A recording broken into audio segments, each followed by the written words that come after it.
কি হলো আবার? আর ভালো লাগে না, যাবো একটা ভালো কাজে, এর ভিতর ট্রাফিক সিগন্যাল পড়া লাগলো। আরে এটা তো দেখছি আমার স্ত্রীর মতো। না, না, আমাকে তো বিষয়টা দেখতে হয়। হায় হায়, এতক্ষণ ভাবছি যেটা আমার স্ত্রীর মতো, এখন দেখছি না, সত্যি সত্যি এটা আমার স্ত্রী। কিন্তু আমার স্ত্রী এই ছেলের সাথে কি করছে, তাও আবার বাইকে বসে রয়েছে। আমার মনে হচ্ছে কোথাও যাচ্ছে, যে দেখি কি জানি ফুস ফুস করে কথাবার্তা বলছে। না, আমি একটা কাজ করি, আমি এখন আমার স্ত্রীকে একটা কল করি।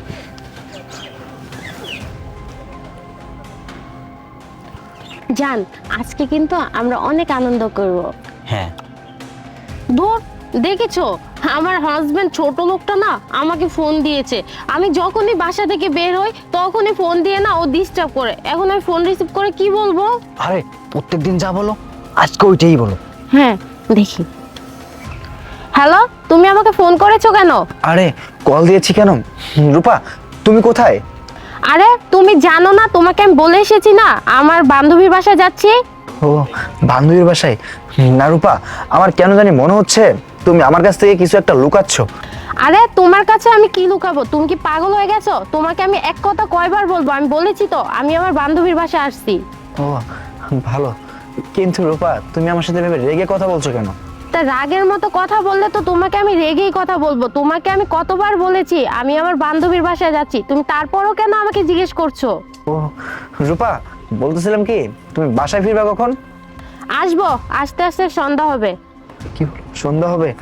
দেখো না, আজ একটু তাড়াতাড়ি আসার চেষ্টা করো না প্লিজ, আমার না শরীরটা ভীষণ খারাপ। হ্যাঁ হ্যাঁ, ন্যাকামো করো না, চেষ্টা করবো আসার। ওকে। আচ্ছা রাখি। আপদ একটা। প্রমাণের জন্য আমি এটা একটা ভিডিও করে রাখি। আসলে একটা ডিস্টার্ব। এই চলো, ট্রাফিক যাও। সিগন্যাল ছেড়ে দিছে। ভিডিও করা শেষ। তুমি তোমার বান্ধবীর বাসায়, তাই না? এদিকে তুমি একটা ছেলের সাথে বাইকে করে ঘুরতেছো, আর আমাকে বলো কিনা তুমি তোমার বান্ধবীর বাসায়। সমস্যা নাই, তুমি আজকে বাসায় আসো, তারপর বাকিটা আমি দেখে নিব। জান, আজকে কিন্তু সেই মজা হয়েছে। হ্যাঁ, চাপ একটু হয়েছে। কিন্তু জান, আমার না ভয় করছে। আমরা যে এসব করলাম, পরে আমি যদি প্রেগনেন্ট হয়ে যাই তখন কি হবে?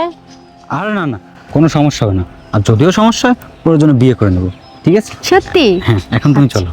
আচ্ছা।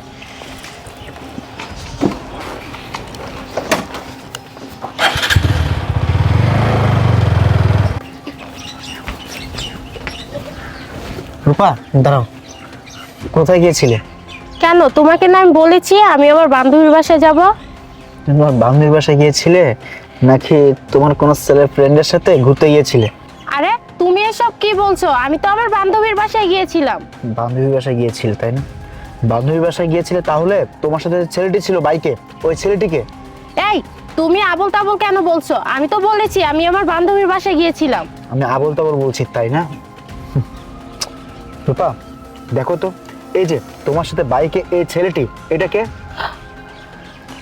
আরে তুমি ভিডিও করেছো কিভাবে? ও, আমি ভিডিও কি করে করেছি তাই শুনতে চাও?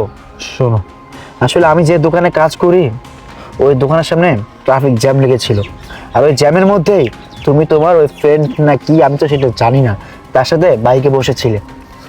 আর তখনই আমি ভিডিওটা করে রাখি, মানে ভিডিওটা না করলে তুমি এই যে এরকম অস্বীকার করতে, আমি তো তোমাকে ধরতে পারতাম না। এখন সত্যি করে বলো তো, ওই ছেলেটি তোমার কি হয়? হ্যাঁ, তুমি যেহেতু সত্যটা জেনে গেছো তাহলে এখন আমি সবটাই বলবো। ও আমার বয়ফ্রেন্ড ছিল। কি, তোমার বয়ফ্রেন্ড? কি বলো রূপা, তার মানে তুমি আমাকে দিনের পর দিন এরকম ঠকিয়ে গেছো? তুমি আমাকে বলতা তুমি তোমার বান্ধবীর বাসায় ঘুরতে যাও, আর সেখানে তুমি কি করো, তোমার কি হয় সেই ছেলেটার সাথে বাইক করে ঘোরাফেরা করো। আমি না ভাবতে পারতেছি না যে আমি কাকে ভালোবেসে বিয়ে করেছি, যে আমাকে দিনের পর দিন এরকম ঠকিয়ে গেছে। রূপা, আমার সাথে তুমি কাজটা মোটেও ঠিক করতেছো না কিন্তু। আশিক, শুনো, নেকামো কথা বাদ দাও। আমি না তোমার সাথে এই টিনের ছাপড়া বাসায় থাকতে থাকতে বোরিং হয়ে গেছি। আমার না আর ভালো লাগে না তোমার সাথে এই টিনের বাসায় থাকতে। তাই আমি সিদ্ধান্ত নিয়েছি আমি আমার বয়ফ্রেন্ডের সাথে বিয়ে করব। কি বলো? তুই তোর বয়ফ্রেন্ডকে বিয়ে করবে, তাহলে আমার কি হবে রূপা? আমাকে তো একটাবার ভাবোনি। তোমার কি হবে মানে? আমি না তোমার সাথে আর থাকবো না, তোমাকে আমি ডিভোর্স দিব, দিয়ে আমি আমার বয়ফ্রেন্ডকে বিয়ে করব। আমার বয়ফ্রেন্ড তোমার মতো এরকম ভাঙা বাড়িতে আমাকে রাখবে না। সে তোমার মতো ফকিন্নি না, সে অনেক কোটিপতি, তার এই শহরে অনেক আলিশান বাড়ি আছে, গাড়ি আছে, অনেক টাকা পয়সা আছে। তাকে যদি আমি বিয়ে করি, সারাটা জীবন আমি অনেক আরামে কাটাবো। তুমি এটা কি বললা? তুমি আমাকে ডিভোর্স দিবা? দেখো রূপা, এখন হয়তো আমার সময়টা খারাপ যাচ্ছে, আমার ভালো কোনো একটা চাকরি নেই, ভালো কোনো একটা কাজ নেই, কিন্তু সারাটা জীবন যে আমার এমন কাটবে তা তো কোনো কথা না। দেখো, তুমি আমাকে ছেড়ে যেও না, আমরা দুজন মিলে পরিশ্রম করি, দেখবা একদিন আমাদেরও টাকা পয়সা হবে, এই শহরে আলিশান বাড়ি হবে, গাড়ি হবে, আমরাও কোটিপতি হয়ে যাব। তুমি না আমাকে বলেছিলে তুমি আমাকে ভালোবাসো, এমনকি এটাও বলেছিলে আমি তোমাকে যেখানে রাখবো তুমি আমার সাথে সেখানেই থাকবে। তাহলে আজকে কেন আমাকে ছেড়ে তুমি চলে যাচ্ছ বলো? এই ছাড়ো, দেখো আশিক, তুমি আর আবেগ দিয়ে আমাকে গলাতে পারবে না। তোমার সাথে এই ভাঙা বাড়িতে থেকে আমার জীবনটা আমি নষ্ট করতে পারবো না। আমি আমার বয়ফ্রেন্ডকে বিয়ে করে বাকি জীবনটা আরামে কাটিয়ে দিব। তুমি থাকো, আমি গেলাম। রূপা দাঁড়াও, একটা কথা বলি। আসলে তুমি যাকে ভালোবাসো সেই মানুষটা তোমাকে ভালোবাসে না, সে ভালোবাসে তোমার দেহকে। দেখবা যেদিন তোমার রূপ যৌবন শেষ হয়ে যাবে না, সেদিন তোমার বড়লোক বয়ফ্রেন্ডও তোমাকে রাস্তায় ছুঁড়ে ফেলে দিবে। আর একটা কথা বলি, তুমি যাকে ভালোবাসো তার পিছনে কখনো দৌড়াবে না, বরং যে তোমাকে ভালোবাসে তুমি তার পিছনে ছোটো, দেখবা তোমার এই জীবনের মূল্য পাবে। কথাটা মাথায় রেখো। একটা কথা বলি তোমাকে, আজকে তুমি আমাকে ছেড়ে যাচ্ছ না, যাও, আমি তোমাকে আর বাধা দিব না, কিন্তু আজকের দিনের কথা তোমাকে একবার হলেও মনে করতে হবে। আর সেই দিন তুমি কাঁদবে, আফসোস করবে, কিন্তু আমি নামক মানুষটাকে কখনো আর তুমি খুঁজে পাবে না। দেখো আশিক, কোনটা ঠিক আর কোনটা ভুল তুমি আমাকে শিখাতে এসো না। আমার বয়ফ্রেন্ড মোটেও ওই রকম মানুষ না, ও আমাকে অনেক ভালোবাসে আর সারা জীবন আমাকে অনেক সুখে রাখবে। তুমি থাকো তোমার মতো, আমি চললাম। রূপা, রূপা দাঁড়াও, রূপা।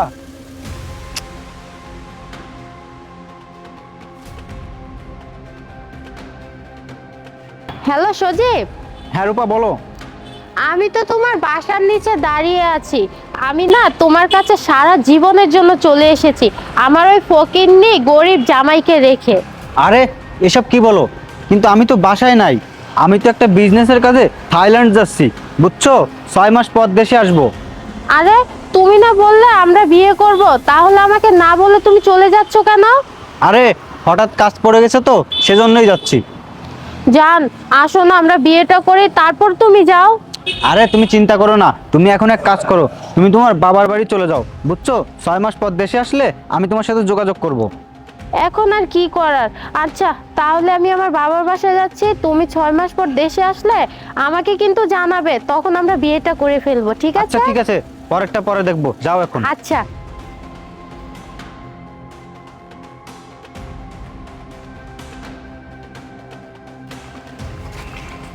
সজীব। হ্যাঁ রূপা, কেমন আছো? এই তো ভালো আছি, তুমি ভালো আছো? হ্যাঁ। এই তোমার পেট উঁচু উঁচু লাগতেছে কেন? তুমি কি প্রেগনেন্ট নাকি? হ্যাঁ আমি প্রেগনেন্ট। এই কি বলো এসব? এ বাচ্চা কার? এই বাচ্চা কার তুমি জানো না? এই বাচ্চা হলো তোমার। তুমি ভুলে গিয়েছো? তুমি যেদিন বাইরে চলে যাও সেদিন তুমি আমাকে নিয়ে হোটেলে গিয়েছিলে, সেদিনের পর থেকে আমি প্রেগনেন্ট। আচ্ছা সবই বুঝলাম, কিন্তু এ বাচ্চা তুমি এতদিন রাখছো কেন? আরে তুমি কি বলছো? তুমি তো নিজেই বলেছিলে যদি প্রেগনেন্ট হই তাহলে সমস্যা নেই, তুমি আমাকে বিয়ে করবে। চলো না আমরা বিয়ে করে ফেলি। বিয়ে করবো মানে? তোর মাথায় কি সমস্যা আছে নাকি? হ্যাঁ এই শোন, তুই একটা কথা জানলে না খুবই অবাক হবি। আমি না অনেক আগে থেকে বিবাহিত। এই নে টাকা, বাচ্চাটাকে অ্যাবর্শন করে ফেলিস। আরে সজীব, এটা তুমি কি বলছো? ও তো একটা নিষ্পাপ শিশু, আর ও পৃথিবীতে আসার আগে তুমি তাকে শেষ করে ফেলতে চাচ্ছ? এই শোন, তোর ওই আবেগিময় কথা এখন রাখ, তোকে টাকা দিছি, তুই অ্যাবর্শন করে ফেলা, চল যা। সজীব, সজীব শুনো, আমার একটা কথা শোনো। এই হ্যাঁ দাঁড়াও না বলছি, দাঁড়াও। হ্যাঁ